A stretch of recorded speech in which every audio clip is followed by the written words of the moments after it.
Hello student, प्रकाश का अपवर्तन। देखिए, प्रकाश का अपवर्तन में आपने पार्ट 11 में, प्रकाश के अपवर्तन की पार्ट 11 में आपने उत्तर लेंस अवतल लेंस से संबंधित कुछ संख्यात्मक प्रश्न सीखे थे, न्यूमेरिकल क्वेश्चन सीखे थे आपने। हमने आपसे बोला था, आपने क्षमता पे आधारित क्वेश्चन भी सीखे थे। हमने आपसे कहा था कि इसका लेसन 2 अभी कुछ रह गया था, इसे पूरा करना था। लेसन 2 के बाद आपको हम मैथ का कोई सब्जेक्ट, मैथ का कोई टॉपिक पढ़ाएंगे। इसके बाद फिर से आपको हम प्रकाश पढ़ाएंगे और रिवीजन करवाते हुए पूरा। अभी आप लोग ये लेसन जो 2 है पहले ख़त्म करिए। लेसन 2 में कुछ रह गया था, अपवर्तन से संबंधित रह गया था, तो पहले वो पढ़ाएंगे। 1 या 2 पार्ट में ख़त्म हो जाएगा। इसके बाद आपको मैथ का कोई भी हम टॉपिक पढ़ाएंगे जो टोटल हिंदी में होगा, ठीक है। देखिए, प्रकाश का अपवर्तन पार्ट 12 में आप देखिए, आपको लाइट के, प्रकाश के, आपने पहला जो लेसन था वो परावर्तन का था। दूसरा जो लेसन था उसमें अपवर्तनांक पे आधारित क्वेश्चन थे। स्नेल का नियम, अपवर्तन के नियम, अपवर्तन का कारण, सापेक्ष अपवर्तनांक, निरपेक्ष अपवर्तनांक, अपवर्तन के कारण आप लोगों ने पढ़ा था। यदि कोई प्रकाश की किरण विरल माध्यम से सघन माध्यम में जाती है तो अभिलंब की ओर झुक जाती है, और यदि सघन से विरल में जाएगी तो अभिलंब से दूर हट जाएगी। आप लोगों ने इसी पे आधारित कारण बताओ पढ़े थे कि आपने पढ़ा था कि पानी में डूबी हुई छड़ आपको टेढ़ी क्यों दिखाई देती है। पानी में यदि कोई सिक्का डाल दें तो वो अपनी ऊंचा उठा हुआ क्यों दिखाई देता है। पढ़ा था ना आपने, आकाश में तारे टिमटिमाते हुए क्यों प्रतीत होते हैं। आप लोगों को ये हम पढ़ा चुके। आप हमारे पिछले वीडियो देखिए, उसमें हमने इन सब के कारण दिए थे।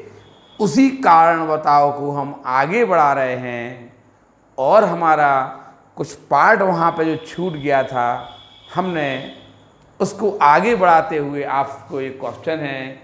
आपका क्वेश्चन है, कारण बताओ सूर्योदय एवं सूर्यास्त के समय सूर्य क्षितिज से नीचे होने पर भी हमें दिखाई देता है।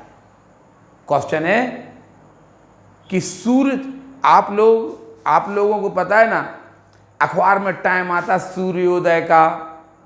बड़े बड़े जो पंडित लोग होते हैं वो सूर्योदय का टाइम देते 6:12, 6:14, ऐसा सूर्योदय का टाइम दे थे। लेकिन सूरज अपने समय से 2 मिनट पहले हमें दिख जाता। सूरज अपने समय से 2 मिनट पहले हमें दिखाई दे जाता। सूर्योदय का जो टाइम, जो वैज्ञानिक बताते हैं, जो पंडित लोग बता देते हैं कि सूर्योदय इतने बजे होगा। अखबार पढ़िए, उसमें लिखा रहता सूर्योदय सूर्यास्त। ध्यान रखना, जो सूर्योदय और सूर्यास्त के टाइम है, सूर्योदय और सूर्यास्त के टाइम है, वो वास्तविक नहीं होते हैं। वो हम इनको सूर्योदय और सूर्यास्त के टाइम, जो सूर्योदय का टाइम होता है वो 2 मिनट पहले ही हो जाता सूर्योदय। वास्तव में तो सूर्योदय 2 मिनट बाद होता। वास्तव में सूर्योदय 2 मिनट बाद होता, लेकिन सूर्योदय तो 2 मिनट, सूर्योदय हमें 2 मिनट पहले दिख जाता। सूर्य हमें 2 मिनट पहले दिख जाता, जबकि सूर्योदय वास्तव में 2 मिनट बाद होता है। इसी प्रकार आप लोग सूर्यास्त देखते हैं ना, सूर्यास्त भी आपने देखा होगा। सूर्यास्त, पता, सूर्यास्त मान लीजिए उसने कहा 4:55 पर सूर्यास्त, तो सूर्यास्त तो 4:55 पर हो गया था, लेकिन उसके बाद भी हमें सूर्य दिखाई देता रहता है। उसके बाद हमें 2 मिनट तक दिखाई देता रहता है। 2 मिनट तक हमें सूर्य दिखाई देता रहता है। यही तो कारण है कि सूर्योदय, जब सूर्योदय का समय 6:55 है तो बस हमें 6:53 पर क्यों दिखाई दे जाता? ये उसका कारण बताओ है। क्वेश्चन है कारण बताओ। देखिए थोड़ा सा आप लोगों को ये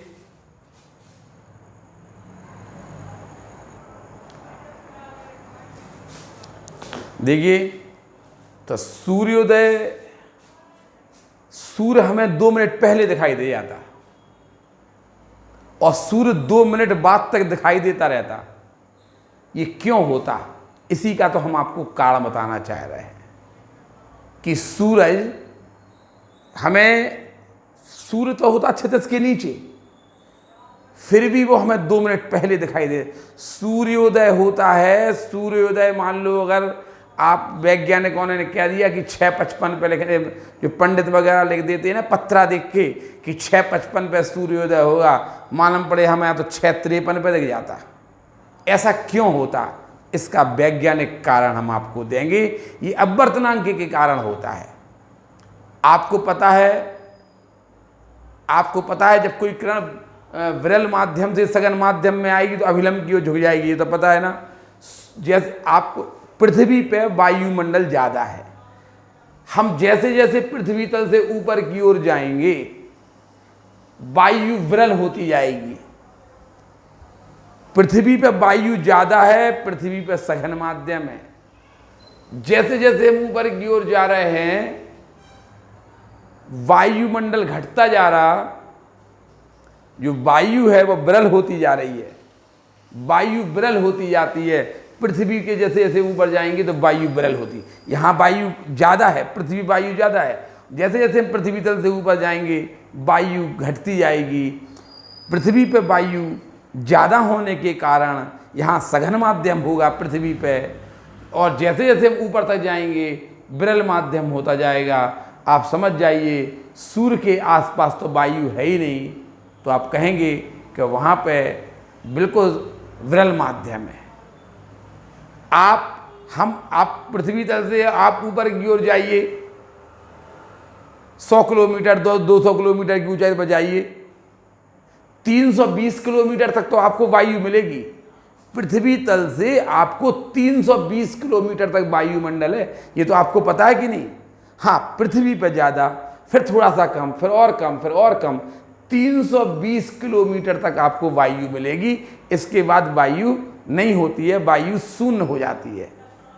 तो आप देखिए सूर्य से कोई प्रकाश की किरण चल के आ रही है। क्वेश्चन है कि सूर्योदय एवं सूर्यास्त के समय सूर्य क्षितिज के नीचे है, फिर भी हमें दिख जाता वो सूर्योदय। हमने बोला ना 6:55 पे सूर्योदय होना है, तो 6:55 पर ही होना चाहिए था, लेकिन ऐसी क्या घटना हुई कि वो 6:53 पे हमें दिखाई दे गया। 2 मिनट पहले सूर्योदय सूर्य हमें दिखाई दे जाता है। और ऐसे ही सूर्यास्त के समय आप समझिए कि सूर्य को मान लो 6:10 पर सूर्यास्त होना था, लेकिन वो 6:12 तक हमें दिखाई देता है। इसका कारण क्या है? इसका कारण है, उसको आपको जो हमें क्षितिज के नीचे होने पर भी हमें सूर्य दिखाई क्यों देता है। तो आप देखिए आप इसका कारण कैसे लिखना। सूर्योदय के समय सूर्य क्षितिज के नीचे था, फिर भी हमें दिखाई दे रहा। 2 मिनट पहले वो हमें कैसे दिखाई दे गया? इसका कारण क्या है? इसका कारण अपवर्तन है। आप लोग लिखेंगे कि आप लोग इसका कारण ऐसे देंगे। भाषा आपको ऐसे लिखना है कि सूर्योदय के समय आपने देखा कि सूर्य क्षितिज के नीचे है, फिर भी हमें दिखाई दे रहा। तो क्या हो रहा कि सूरज से जो प्रकाश की किरण चल के आ रही है, सूर्य से जो प्रकाश की किरण चल के आ रही है, सूर्य से प्रकाश की किरण जो चल के आई, तो जैसे ही वायुमंडल में आई, हमने बोला ना 320 किलोमीटर से वायुमंडल शुरू हो गया। 320 किलोमीटर की ऊंचाई तक वायुमंडल है। 320 किलोमीटर से वायुमंडल, वहां पे वायु विरल है। 320 किलोमीटर की ऊंचाई पर वायु विरल है। फिर 320 पे थोड़ी सी और सघन हो गई, 300 पे और सघन हो गई, 280 पे और सघन हो गई, 200 पे और सघन हो जाएगी, और पृथ्वी पे तो बहुत ज़्यादा सघन हो जाएगी। आप यानी आप जैसी वायुमंडल में सूर्य से चलने वाली प्रकाश की किरण आई, जैसी सूर्य से चल के आने वाली प्रकाश की किरण वायुमंडल में आई, तो वो पहले उसे विरल माध्यम मिला, और विरल माध्यम से चलेगी वो कहाँ आ रही है? पृथ्वी पे आ रही है। पृथ्वी पे तो अपेक्षाकृत सघन माध्यम है, यानी जो सूर्य से प्रकाश की किरण चल के आ रही है वो विरल माध्यम से सघन माध्यम में आ रही है। यहाँ देखिए, सूर्योदय एवं सूर्यास्त के समय सूर्य क्षितिज के नीचे होने पर भी हमें दिखाई देता है। इसका कारण ये है कि हमारी पृथ्वी के चारों ओर लगभग 320 किलोमीटर तक वायुमंडल है। जैसे जैसे हम पृथ्वी तल से ऊपर जाते हैं वायु विरल होती जाती है, अर्थात वायु का घनत्व कम हो जाएगा। ध्यान रखना, अगर घनत्व कम है तो अपवर्तनांक कम हो जाएगा। अगर घनत्व कम है, घनत्व कम हो जाता है, अर्थात वायु का अपवर्तनांक भी कम होता जाता है। आप शुरुआत कैसे लिखिए कि हम जानते हैं कि जैसे जैसे हम पृथ्वी के से 320 किलोमीटर की ऊंचाई तक वायुमंडल है, और जैसे जैसे हम ऊपर जाते हैं वायु विरल होती जाती है, कम होती जाती है। वायु विरल होने का अर्थ है अपवर्तनांक उसका ऊपर कम हो जाएगा, नीचे सघन माध्यम है तो अपवर्तनांक अपेक्षाकृत ज़्यादा होगा। जब कोई प्रकाश की, देखिए सूर्य था वो क्षैतिज के नीचे था। देखिए ये क्षैतिज लाइन है, ये क्षैतिज लाइन है, ये क्षैतिज है, और देखिए सूर्य क्षितिज के नीचे है, दिखाई देनी नहीं चाहिए था। और सूर्य से चलकर आने वाली प्रकाश की किरण, देखिए ये विरल माध्यम है। कैसा माध्यम है यहाँ पे? विरल माध्यम से ये कहाँ जा रही है? देखिए जब पृथ्वी है, ये पृथ्वी है, यहाँ कोई आदमी बैठा है, ये प्रेक्षक है। इस सूर्य ये प्रकाश की किरण देखिए जा रही थी, ये इस प्रेक्षक को दिखाई देती ही नहीं। ये सूर्य से चलकर आने वाली प्रकाश की किरण ये पृथ्वी पर जा ही नहीं रही। देखिए पृथ्वी पर नहीं जा रही थी, लेकिन क्या हुआ कि जैसे ही सूर्य से आने वाली प्रकाश की किरण, देखिए ये विरल माध्यम से आई और पृथ्वी पे आ गई। देखो ये पृथ्वी की गोली उसमें आ गई। तो यहाँ पे देखिए ये पृथ्वी है, यहाँ पे वायु ज़्यादा होगी, यहाँ पे वायु और कम होगी, यहाँ पे वायु और कम होगी। ऐसे ऐसे पृथ्वी के ऊपर, जितने ऊपर पृथ्वी के ऊपर चले जाइए आप, तो वायु कम होती जा रही है। अब आप देखिए वायु कम है, देखिए ये क्षैतिज है, सूर्य क्षितिज के नीचे है, फिर भी हमें दिखाई दे रहा। तो देखिए सूर्य से ये प्रकाश की किरण चल के आई चल के, और जैसे ही यहाँ पे वायु विरल है, यहाँ पे वायु सघन है, यहाँ और सघन है, यहाँ पृथ्वी पे बहुत ज़्यादा सघन वायु है। तो जैसी प्रकाश की किरण यहाँ पे आई, और यहाँ से ये विरल माध्यम, यहाँ पे कैसा माध्यम है? विरल माध्यम है। और जैसे ये प्रकाश की किरण, ये देखिए ये इसको आप मिला, पृथ्वी के केंद्र से इसको मिला दीजिए, इसे अभिलंब कहेंगे। अब क्या कहेंगे आप लोग? अभिलंब। देखिए ये प्रकाश की किरण विरल माध्यम से आई, और जैसे ये अभिलंब ये आई विरल माध्यम से, ये हो गया सघन माध्यम। ये पृथ्वी के आसपास वायु है, यहाँ वायु नहीं है। जैसे प्रकाश की किरण विरल माध्यम से आई है और पृथ्वी के वायुमंडल में आई, तो यहाँ पे ये अपवर्तित हो गई, और अपवर्तित होकर अभिलंब की ओर झुक जाती है। देखिए ये प्रकाश की किरण को यहाँ जाना था, लेकिन प्रकाश की किरण पृथ्वी के जैसी वायुमंडल में आती है, तो ये विरल माध्यम से सघन माध्यम में आने पर देखिए ये अभिलंब है, ये अभिलंब की ओर झुक जाती है। देखिए प्रकाश की किरण अगर सीधी चली जाती ना, तो ये पृथ्वी पर नहीं पहुंच पा रही थी। लेकिन ऐसी प्रकाश की किरण यहाँ विरल माध्यम है, और जैसे पृथ्वी के वायुमंडल में आई तो ऐसे अपेक्षाकृत सघन माध्यम मिल गया।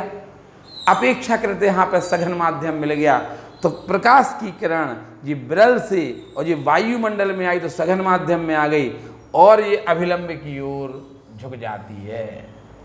विरल माध्यम से सघन माध्यम में जाने पर विरल माध्यम अभिलंब की ओर झुक जाती है, अभिलंब की ओर झुक गई है।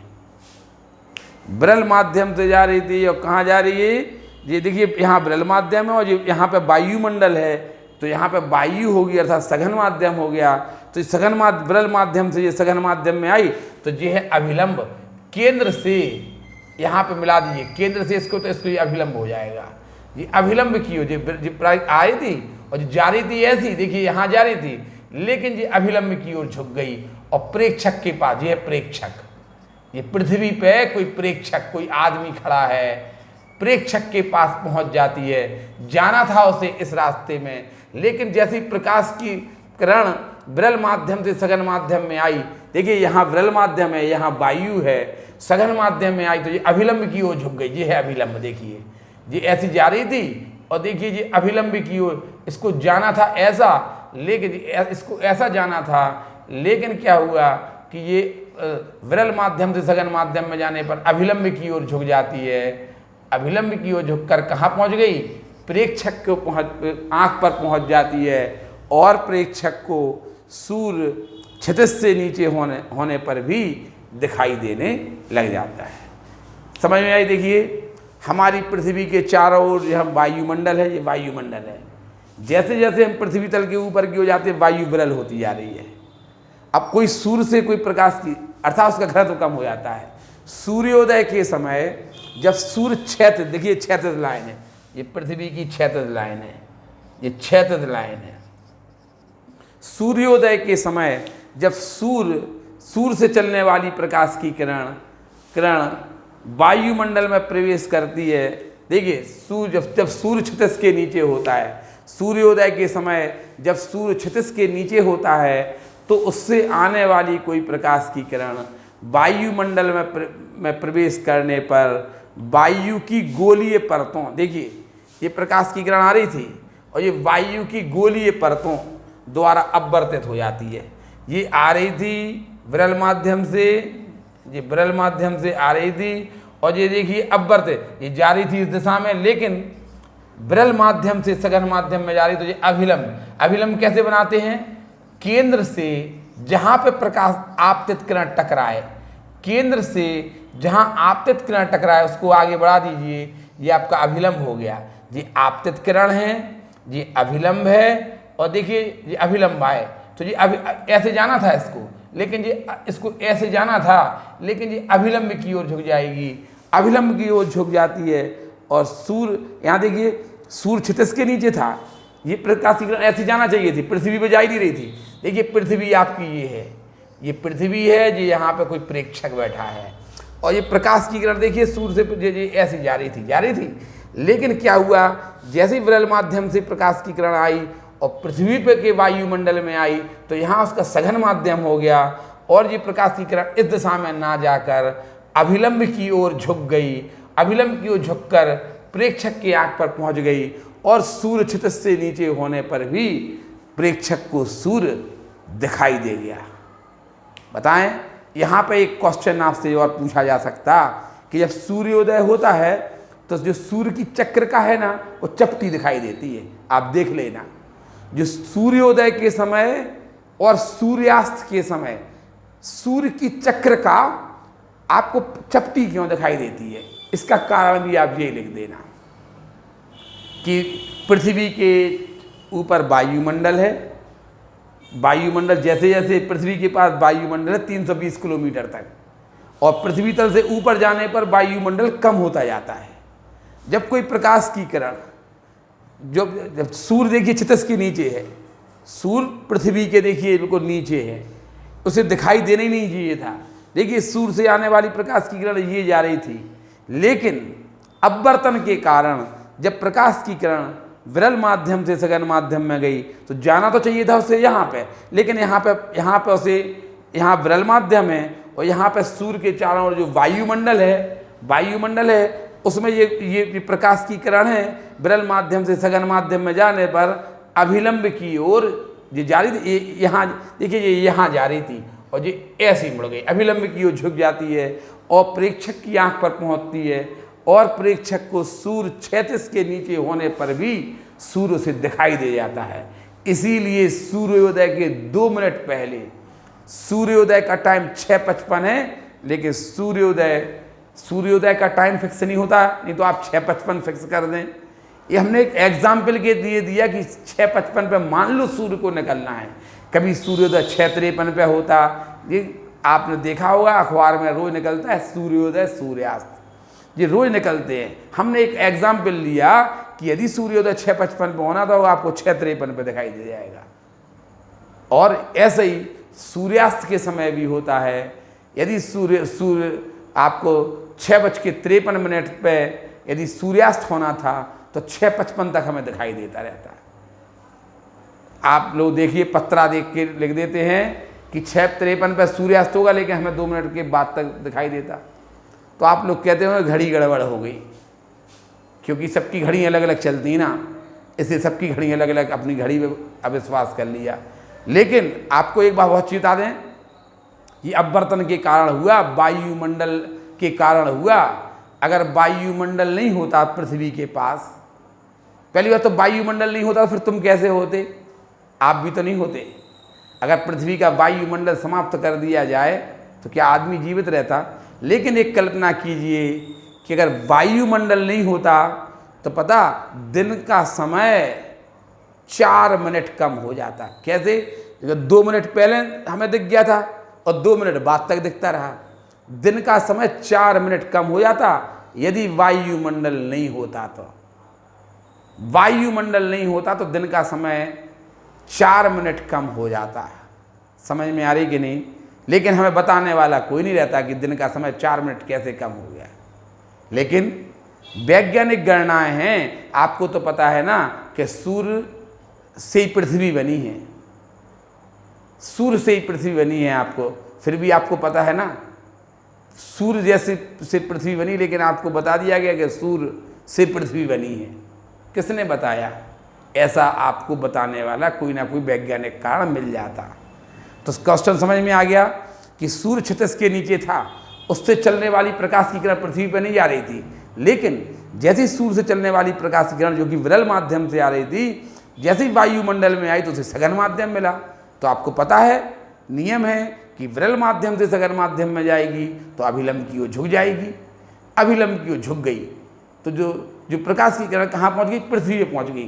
पृथ्वी पर प्रेक्षक की आँख में पहुँच गई और प्रेक्षक की आँख में पहुँचने पर प्रेक्षक को सूर्य क्षितिज से नीचे होने पर भी दिखाई दे जाता है।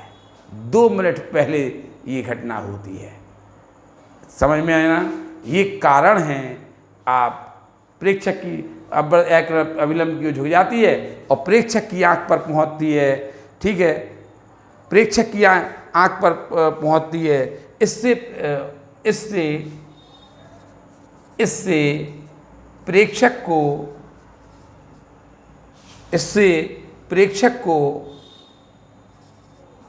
सूर्योदय के समय सूर्य क्षितिज के नीचे होने पर भी दिखाई देता है।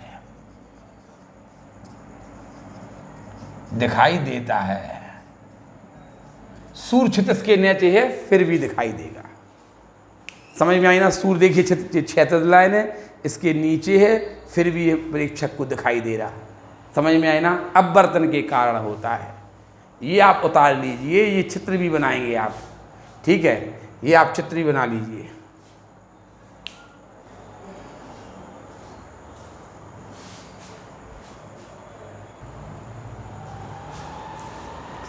देखिए, प्रकाश का अपवर्तन चल रहा था।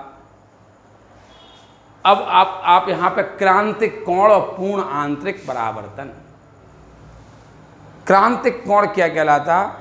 सबसे पहले आप ये देखिए, अभियाल आप लोगों ने पढ़ा था कि यदि कोई प्रकाश की किरण विरल माध्यम से सघन माध्यम में जाए तो अभिलंब की ओर झुक जाती है। अभियाल आपने पढ़ा है। विरल माध्यम से सघन माध्यम की ओर जाए तो अभिलंब की ओर झुक जाती है।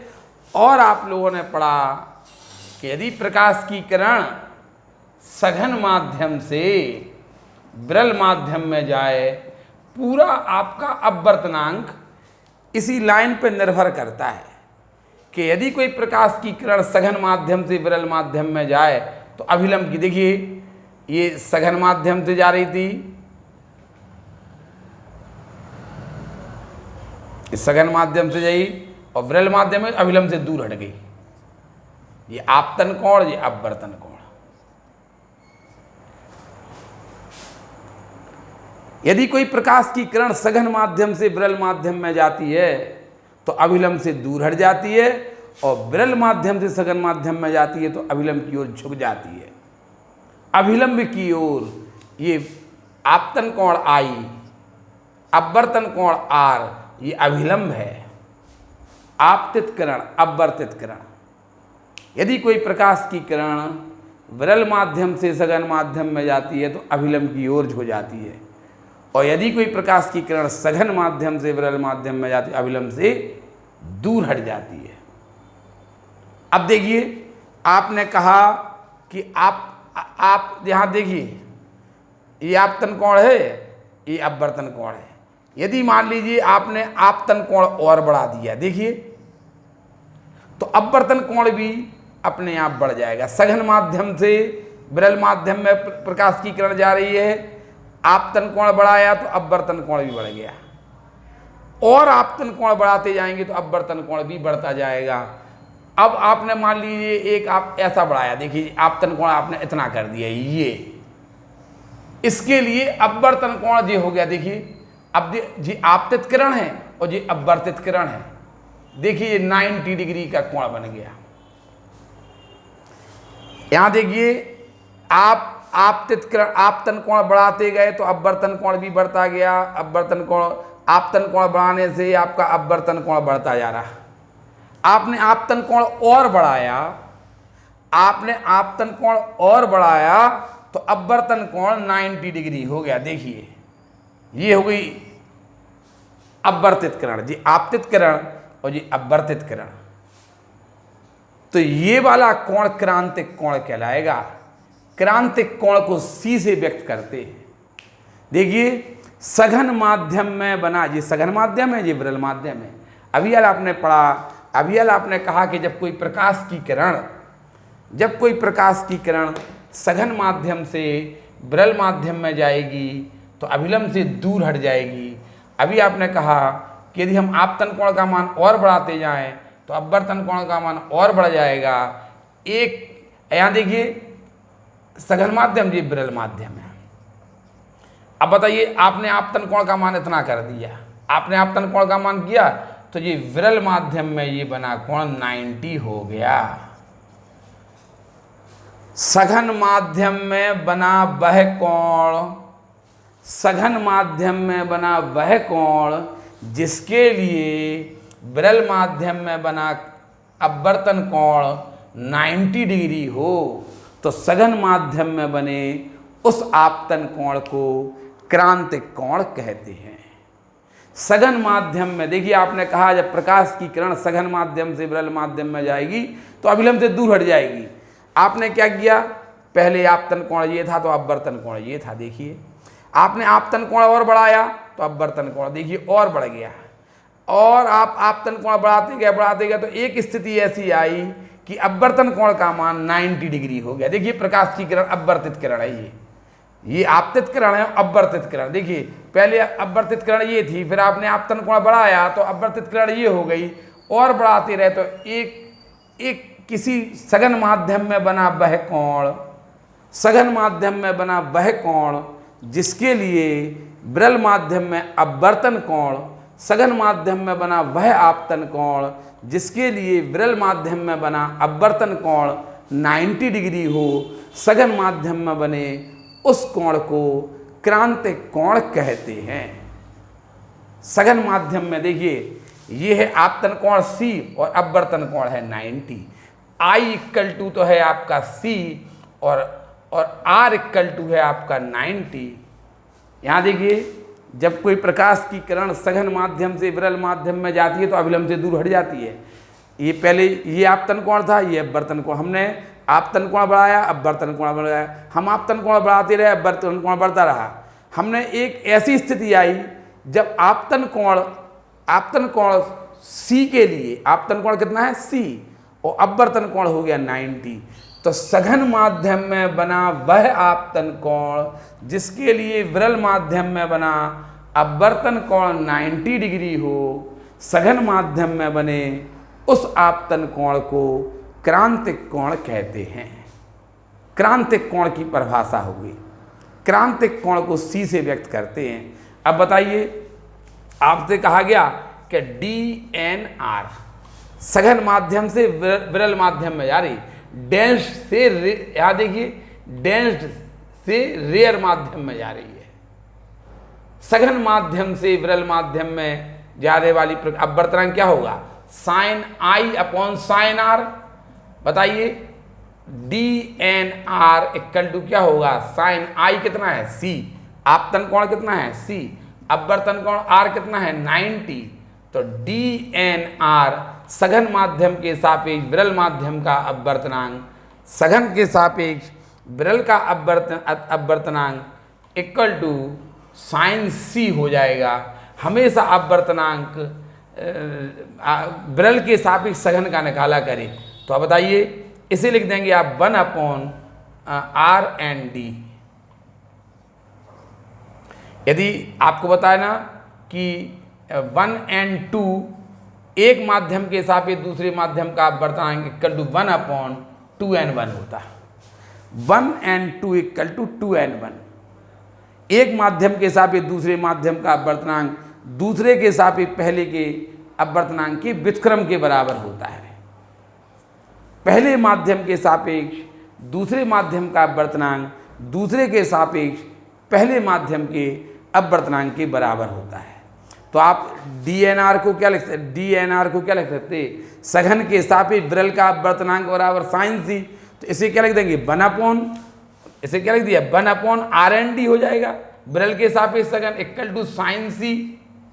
अब आप इसको पलट दीजिए, इसको पलट दीजिए, तो रेयर के विरल के सापेक्ष सघन का अपवर्तनांक 1 अपॉन साइन C हो जाएगा। पलट दिया ना, यानी विरल के सापेक्ष सघन का अपवर्तनांक cosec C हो जाएगा। ये आप फॉर्मूला cosec C, यानी आपको क्रांतिक कोण दिया हो तो आप अपवर्तनांक ज्ञात कर सकते हैं। क्रांतिक कोण यदि आपको दिया हो तो आप अपवर्तनांक ज्ञात कर सकते हैं। देखिए, अगर आपको क्रांतिक कोण दे दिया जाए, जैसे हम आपसे बोल दें कि कोई प्रकाश की किरण सघन माध्यम से विरल माध्यम में जा रही है, ऐसा क्वेश्चन यदि हम आपको दे दें कि यदि कोई प्रकाश की किरण सघन माध्यम से विरल माध्यम में जा रही है और आपतन कोण क्रांतिक कोण 45 डिग्री है, तो क्रांतिक कोण 45 डिग्री है, 45 डिग्री है, तो हवा के सापेक्ष उस माध्यम का अपवर्तनांक क्या होगा, विरल के सापेक्ष सघन का अपवर्तनांक क्या होगा। विरल के सापेक्ष cosec C का मान 45 रख देना, उत्तर √2 आ जाएगा, आंसर √2 आ जाएगा। एक बार फिर देखिए, हमने आपको बताया क्रांतिक कोण की परिभाषा। आपने कहा कि जब कोई प्रकाश की किरण सघन माध्यम से विरल माध्यम में जाए तो अभिलंब से दूर हट जाती है। आप आपतन कोण बढ़ाते रहिए तो अपवर्तन कोण भी बढ़ता रहता है, और आपतन कोण और बढ़ाते रहिए तो एक ऐसी स्थिति आएगी सघन माध्यम में, आप एक ऐसा आपतन कोण बनेगा सघन माध्यम में जिसके लिए अपवर्तन कोण 90 डिग्री हो जाएगा। तो सघन माध्यम में बने उस आपतन कोण को, सघन माध्यम में बना वह आपतन कोण जिसके लिए अपवर्तन कोण, सघन माध्यम में बना वह आपतन कोण जिसके लिए अपवर्तन कोण 90 डिग्री हो, सघन माध्यम में बने उस आपतन कोण को क्रांतिक कोण कहते हैं। देखिए, आपतन कोण I इक्वल टू C है, अपवर्तन कोण R इक्वल टू 9, और प्रकाश की किरण सघन माध्यम से विरल माध्यम में जा रही है, तो सघन के सापेक्ष विरल का अपवर्तनांक sine I upon sine R, I है C, आपतन कोण C है, अपवर्तन कोण 90 है, तो ये साइन 91 हो जाएगा। हमेशा अपवर्तनांक विरल के सापेक्ष सघन का निकाला करें। तो इसे आपने देखा अपना डी है, सघन के सापेक्ष विरल का अपवर्तनांक साइन सी आ गया, ये 1 हो गया था। तो आप इसे क्या लिख देंगे, 1/RND लिख देंगे, साइन सी अपॉन 1 पलट दीजिए तो RND इक्वल टू 1/sin सी यानी cos x आ जाएगा। विरल के सापेक्ष सघन का अपवर्तनांक cos x किया जाएगा। अर्थात यदि आपको क्रांतिक कोण दिया हो तो आप विरल माध्यम के सापेक्ष सघन माध्यम का अपवर्तनांक cos x से निकाल सकते हैं। समझ में आई ना। अब अभी आपने क्रांतिक कोण की परिभाषा पढ़ी, क्रांतिक कोण की परिभाषा हमने आपको समझाई है। यहीं पे अभी हम आपको क्रांतिक कोण लिखना सिखाएंगे। अभी तो हमने ऐसे समझा दी है आपको क्रांतिक कोण।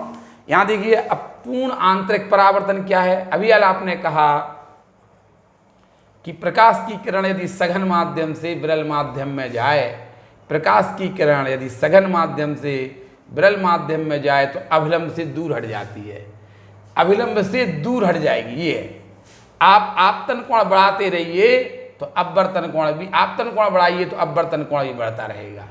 और किसी एक कोई आपतन कोण यदि आप और बढ़ाते जाइए तो अपवर्तन किसी ऐसे आपतन कोण के लिए कभी आप अपवर्तन कोण का मान 90 डिग्री हो जाएगा जी। आपाती किरण हो जाए तो सघन माध्यम में बना वह आपतन कोण जिसके लिए विरल माध्यम में बना अपवर्तन कोण 90 डिग्री हो तो सघन माध्यम में बने इस कोण के लिए क्रांतिक कोण कहते हैं।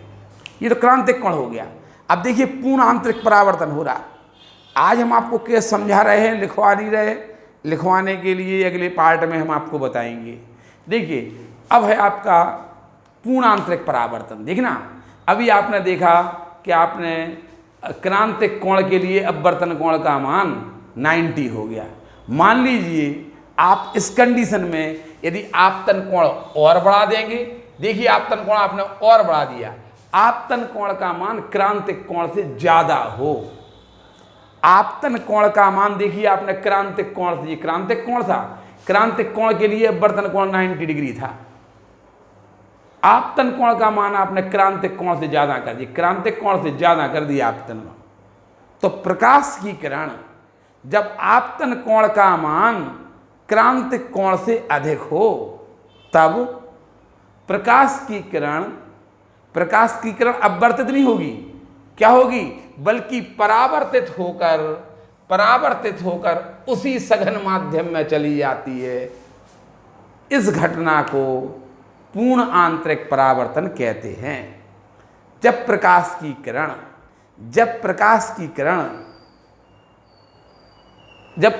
किरण क्रांतिक कोण से अधिक कोण पर आपतित होती है, जब प्रकाश की किरण क्रांतिक कोण से अधिक कोण पर, क्रांतिक कोण से भी अधिक के कोण पर आपतित होती है तो प्रकाश की किरण अपवर्तित नहीं होती है, मतलब दूसरे माध्यम में नहीं जाती है, बल्कि परावर्तित होकर उसी माध्यम में वापस चली जाती है जिस माध्यम से, यानी सघन माध्यम में ही वापस चली जाती है।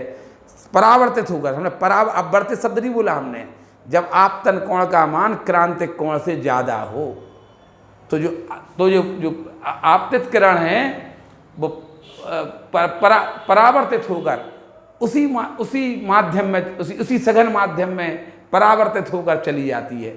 देखिए यहाँ पे परावर्तन हो रहा, अपवर्तन नहीं हो रहा, उसी माध्यम में वापस चली ना, उसी माध्यम में वापस चली जाती है। इस घटना को पूर्ण आंतरिक परावर्तन कहते हैं। देखा आपने पूर्ण आंतरिक परावर्तन कैसे हुआ पता?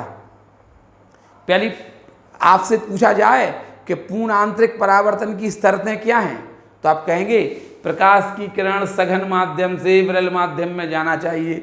देखिए प्रकाश की किरण कहाँ से कहाँ जा रही है, सघन से विरल में आ रही थी। और दूसरी घटना क्या होना चाहिए, पूर्ण आंतरिक परावर्तन कब होगा, जब आपतन कोण का मान क्रांतिक कोण से ज्यादा हो। नहीं समझ में आया? पूर्ण आंतरिक परावर्तन की शर्तें लिखिए।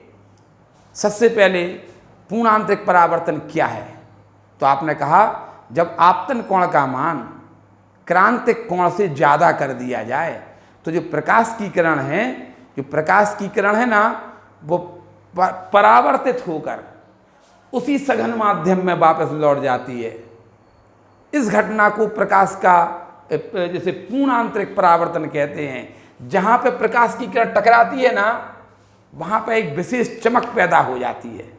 इस लाइन को याद रखना। क्या बोला? जहाँ प्रकाश की किरण टकराती है ना, वहाँ पे एक चमक पैदा हो जाती है, पूर्ण आंतरिक परावर्तन हो जाता है। प्रकाश की किरण उसी सघन माध्यम में वापस लौट जाती है। प्रकाश पूर्ण आंतरिक परावर्तन की शर्तें क्या हैं? आपने देखा, पहली शर्त यह कि सघन माध्यम से विरल माध्यम में चलना चाहिए थी प्रकाश की किरण। दूसरा, आपतन कोण का मान क्रांतिक कोण से ज़्यादा होना चाहिए। जब आपतन कोण का मान क्रांतिक कोण से ज़्यादा होगा तो प्रकाश की किरण अपवर्तित नहीं होगी, बल्कि परावर्तित होकर उसी सघन माध्यम में वापस लौट जाती है।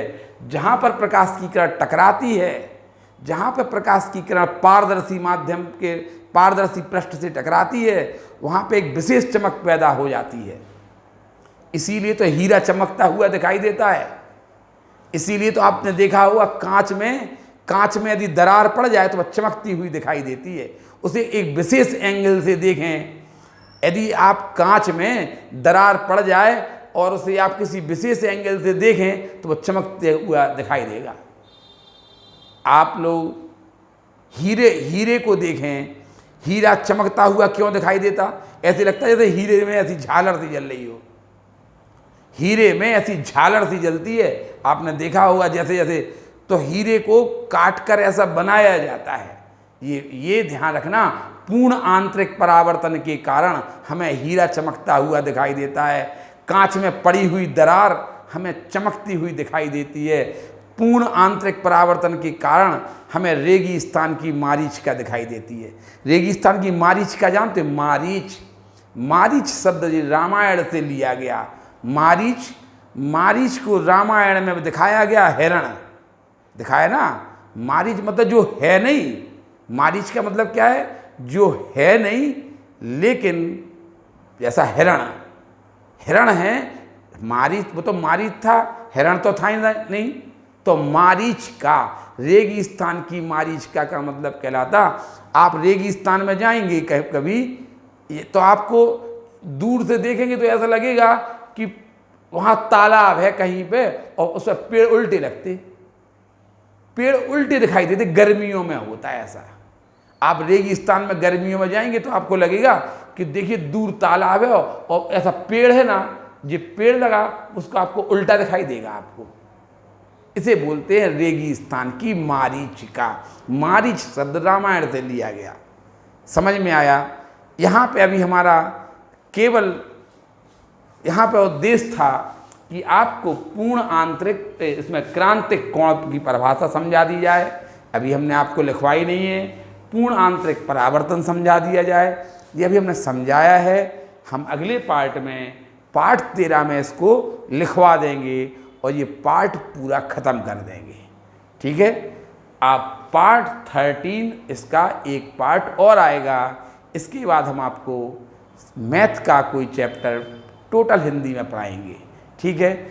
आप ये जितना आपको उतारना है, जितना समझने के लिए उतारना है उतार लीजिए। बाकी आप अपनी अपनी घर पे किताबों से ये पढ़ के आएंगे। पार्ट 12 आपका यहीं समाप्त हो जाएगा। पार्ट 13 में हम कुछ आपको इसका लिखित तौर पर समझाएंगे। ठीक है? उतार लीजिए, उतारना हो। पार्ट 12 समाप्त। धन्यवाद।